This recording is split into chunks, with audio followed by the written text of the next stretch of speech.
பிள்ளைங்க கெட்டவங்களாயிட்டா பெத்தவங்க வாழ்க்கை நரகமாயிடும். இல்லப்பா, நான் அது எனக்காக பண்ணல. நீங்க, அம்மா, ஸ்வேதா, ரித்து எல்லாரும் சந்தோஷமா இருக்கணும். அதுக்காக தான் இதெல்லாம்.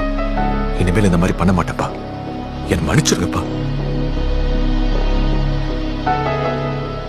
சரிப்பா, நீ செஞ்ச தப்பெல்லாம் டிபார்ட்மெண்ட்ல சொல்லிட்டு சரண்டர் ஆயிடு. சரண்டர்? என்னப்பா சொல்றீங்க? சரண்டர் நான் எப்படி பார்க்க முடியும்? உங்க மரியாதை என்ன ஆகுறது? டிபார்ட்மெண்ட்ல என்ன பத்தி என்ன யோசிப்பாங்க? அம்மா, ரித்து, ஸ்வேதா இவங்களெல்லாம் கொஞ்சம் யோசிச்சு பாத்தீங்களா?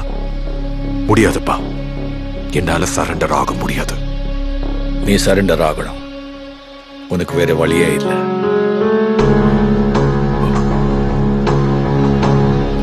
சரி,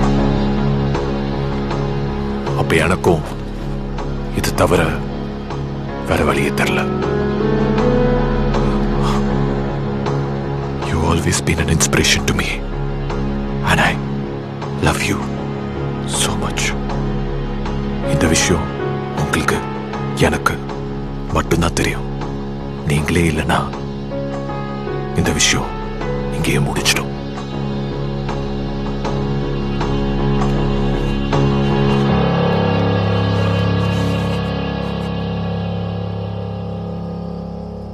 சாரிப்பா.